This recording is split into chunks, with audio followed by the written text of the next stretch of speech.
تعالى كده اقول لك على معلومه.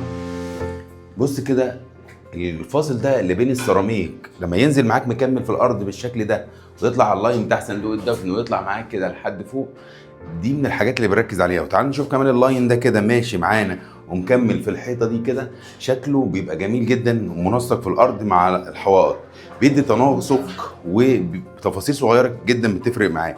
كمان عندنا هنا البلاعه دي بنحلقم عليها ونركبها مع السيراميك، والوش ده بيركب عليها علشان خاطر بيبقى نفس اللون البورسلين اللي راكب. كمان عندنا هنا الغسالة، هنا مخارج المية والصرف في الصندوق ده كده، وعندنا هنا او الباط، وعندنا هنا علبة كمان للكهرباء، والقاطع بتاع الغسالة موجود برضو هنا علشان خاطر نقدر نفصل الغسالة لو حبينا.